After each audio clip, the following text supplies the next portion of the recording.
Hello students, आज मैं NCERT के इम्पॉर्टेंट क्वेश्चंस लेकर आया हूँ। जैसे कि तुम्हारी 10 मार्च को बोर्ड एग्ज़ाम है, तो बोर्ड एग्ज़ाम की प्रिपरेशन जो है उसके लिए तुम्हें 10 दिन की छुट्टियाँ दी हैं।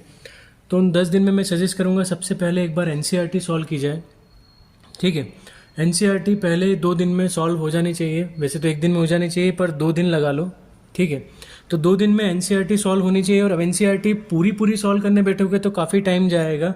तो मैं कुछ इंपॉर्टेंट क्वेश्चंस हर चैप्टर में से बता रहा हूँ जिनको तुम्हें करना ही है एनसीईआरटी से। ठीक है, उसे किए बिना तुम्हें एग्ज़ाम देने नहीं जाना है। तो मैं चैप्टर वाइज एक एक करके सारे चैप्टर्स के इम्पॉर्टेंट क्वेश्चंस बताऊंगा जो एनसीईआरटी के हैं, जिन्हें तुम्हें एग्ज़ाम से पहले करके जाने हैं। ठीक है, जिनके आने के चांसेस बेसिक में तो बहुत ज़्यादा है, स्टैंडर्ड में भी डायरेक्ट क्वेश्चन एनसीईआरटी से आ जाते हैं, तो वो करके जाने हैं। स्टार्ट करते हैं चैप्टर 1 रियल नंबर से। वीडियो पूरा देखना। मैं शुरू के 5 चैप्टर्स के, फिर नेक्स्ट वीडियो में 5 चैप्टर, फिर बचे हुए जो कुछ चैप्टर्स हैं उनके वीडियो में अलग लेकर आऊँगा। तो पूरा वीडियो आखिरी तक देखना। चैप्टर 5 एपी तक मैं सारे इंपॉर्टेंट क्वेश्चन एनसीईआरटी के बताने वाला हूँ।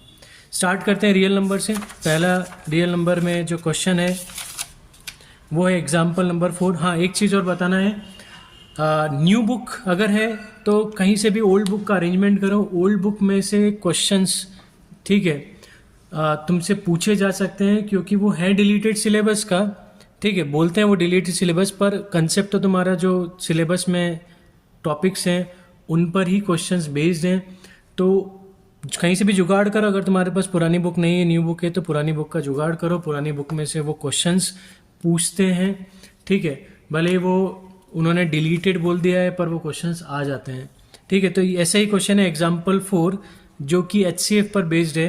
ठीक है, एचसीएफ का प्रैक्टिकल एप्लीकेशन एग्जाम्पल 4। इसी तरह से एक्सरसाइज 1.1 जो डिलीटेड है, न्यू बुक में नहीं दिए, उसका क्वेश्चन नंबर 3 बड़ा इंपॉर्टेंट है। आगे बढ़ते हैं। एक्सरसाइज 1.2 से पहले ये एग्जाम्पल नंबर 5। ठीक है, consider the number 4 to power n where n is natural number. check whether there is any value of n for which 4 to power ends with digit 0. ये एक डायरेक्ट क्वेश्चन पूछ सकते हैं 4 to power n वाला। ठीक है, ये 4 to power n वाला क्वेश्चन डायरेक्ट पूछ सकते हैं, या इसमें 4 to power n की जगह 6 to power n, 12 to power n, इस टाइप से वो तुमको क्वेश्चन बनाकर दे सकते हैं। पर सबका आंसर एक ही है। ठीक है, उसको फैक्टराइज करना है और बता देना है कि इसमें 2 प्रेजेंट नहीं है, 5 प्रेजेंट नहीं है, इसलिए ये 0 पर एंड नहीं करेगा।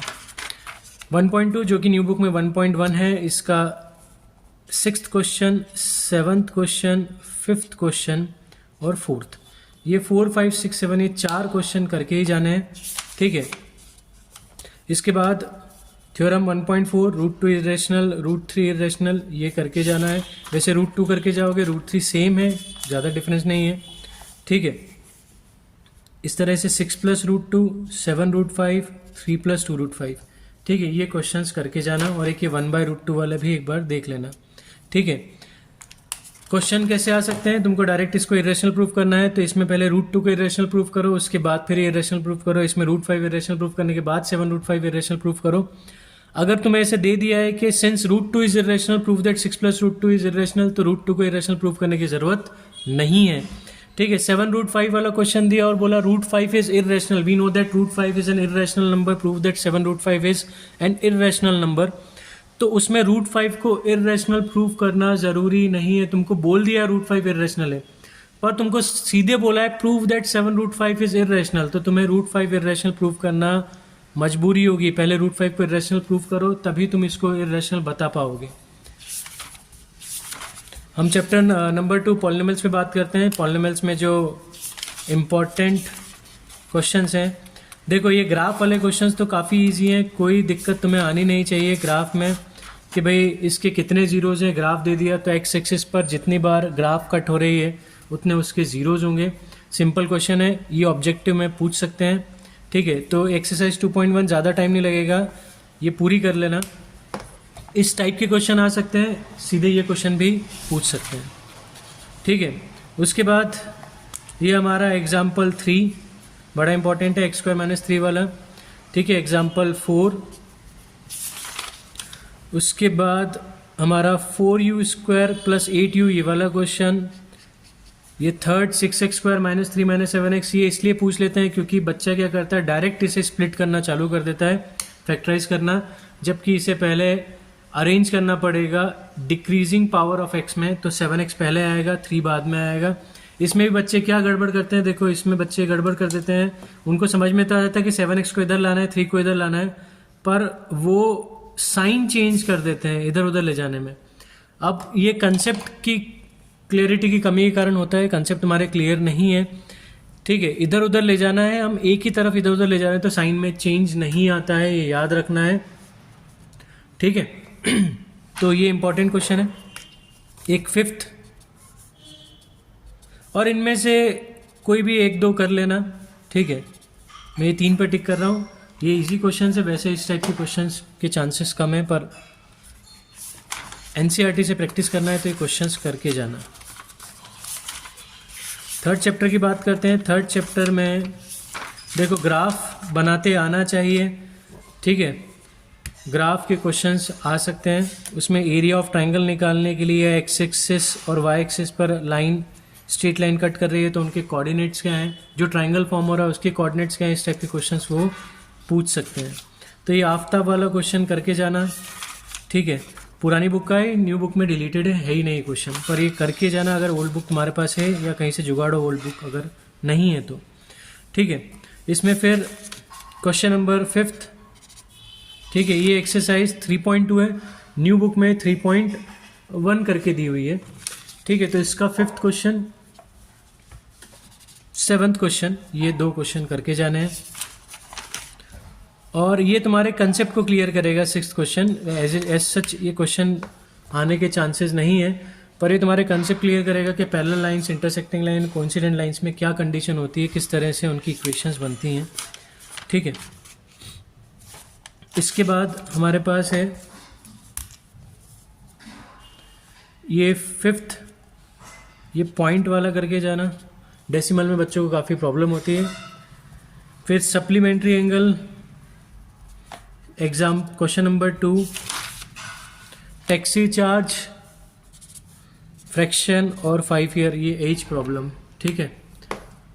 ये क्वेश्चन इंपॉर्टेंट है। इसके बाद ये इनकम ऑफ 2 पर्सन्स का रेशियो दिया हुआ है, ये इंपॉर्टेंट है।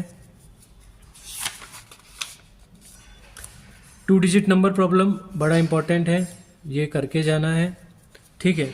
इसके बाद हम एक फ्रैक्शन वाला क्वेश्चन कर चुके हैं, तो ये सेम ही है, कोई दिक्कत नहीं, मत करना इसको अगर नहीं करना है तो।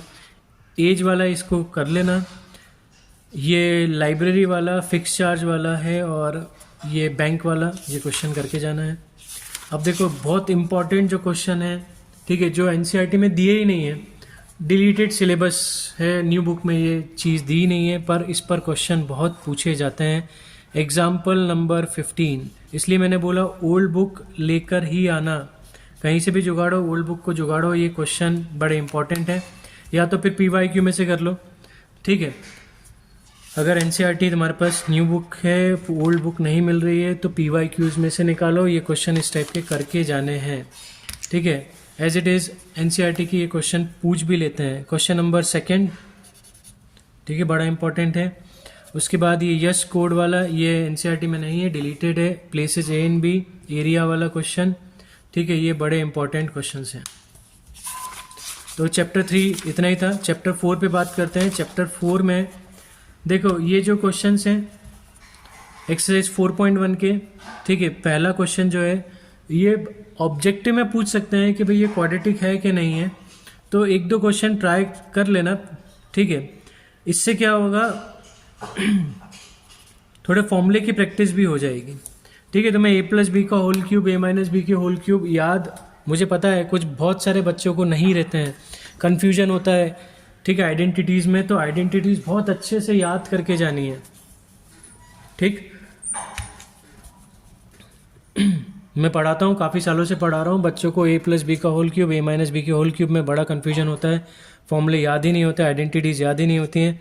तो आइडेंटिटीज़ अगर याद नहीं है, वहाँ क्वेश्चन बनाने में थोड़ी मुश्किल आएगी। ये पहला क्वेश्चन कर लेना, ठीक है।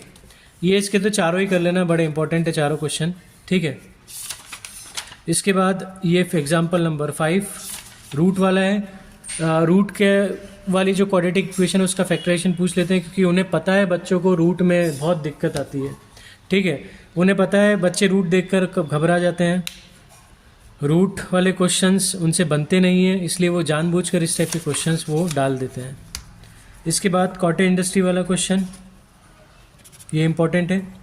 ठीक है, एक ही एग्जांपल क्वेश्चन नंबर 4, उसके बाद ये रूट वाला और ये वाला क्वेश्चन, क्योंकि इसमें क्या होता है बच्चा सीधे इसको फैक्टराइज करने की कोशिश करता है और ये नहीं हो पाता है डायरेक्ट फैक्टराइज।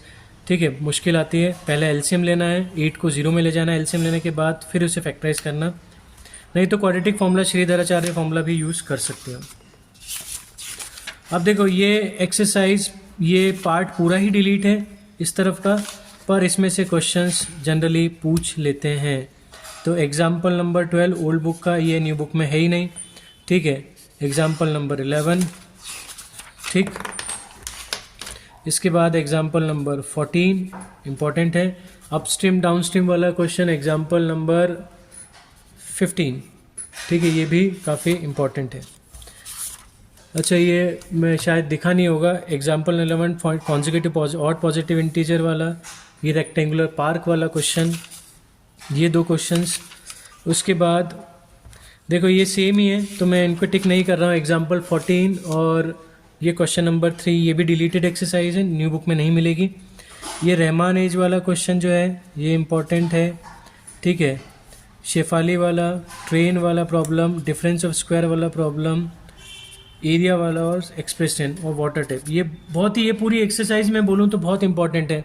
इसके क्वेश्चंस काफ़ी ज़्यादा इस टाइप के पूछे जाते हैं, तो ये करके ही जाने हैं। ठीक है, ये 6th वाला भी क्यों छोड़ो, पर ठीक है, अगर तुम्हें लग रहा है ज़्यादा है तो 6th वाला मत करना। इसके बाद ये पोल वाला क्वेश्चन भी बड़ा इंपॉर्टेंट है।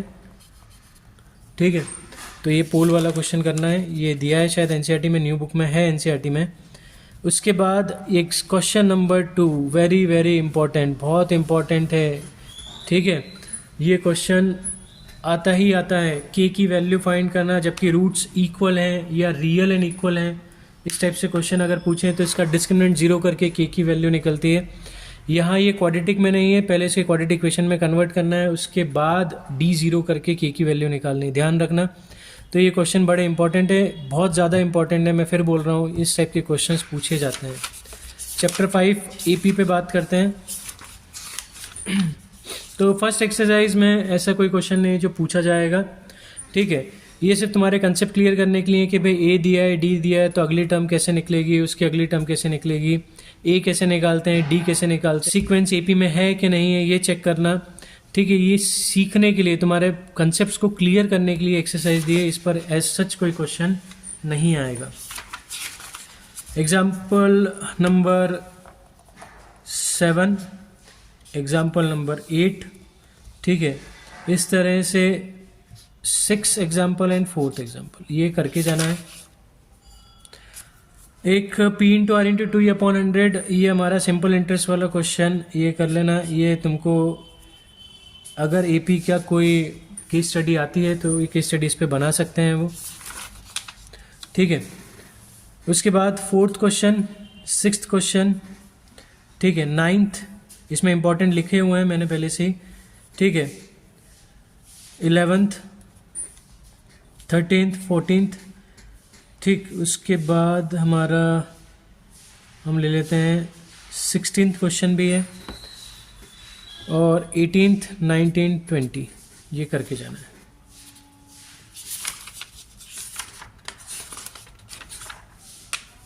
इसमें बात करें तो मैन्युफैक्चरर टीवी सेट वाला ये क्वेश्चन इस टाइप का पूछ चुके हैं। ठीक है, केस स्टडी में एक बार, तो ये केस स्टडी के लिए करके जाना है।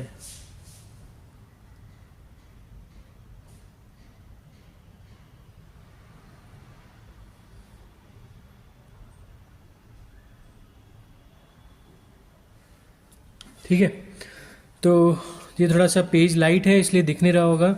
Example 16, example 15 very important, an equals to 3 + 2n दिया हुआ है। इसमें फर्स्ट टर्म फाइंड कैसे करेंगे, 1 रखकर फर्स्ट टर्म निकाल लेंगे, 2 रखकर सेकेंड टर्म निकाल लेंगे, फिर d निकाल कर सम ऑफ 24 टर्म्स हम फाइंड कर लेंगे। ठीक है, इसमें क्वेश्चन नंबर 4th, ठीक है, 6th, उसके बाद हमारा 10th 11th,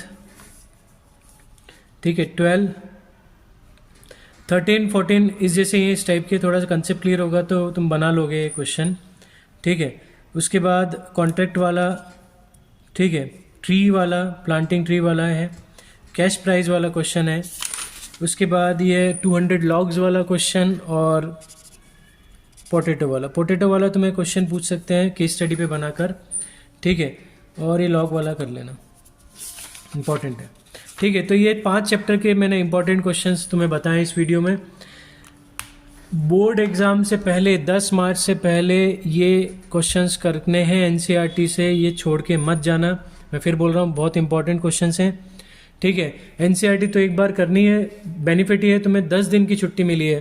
वैसे तो 3 दिन अगर छुट्टी होती तो भी एनसीईआरटी को एक दिन तो देना ही है, क्योंकि एनसीईआरटी से डायरेक्ट क्वेश्चन बनते हैं या एनसीईआरटी टाइप के क्वेश्चंस पूछे जाते हैं। तो एनसीईआरटी तुम्हारा एक बार तो होनी चाहिए एग्ज़ाम से पहले, ठीक है ना, जो बीच में जो छुट्टियां दी उनमें। तो अगले वीडियो में मैं चैप्टर नंबर 6 से लेकर आऊँगा, 6 से लेकर 10 तक, ठीक है। तब तक के लिए good bye, thank you, all the best for your exams.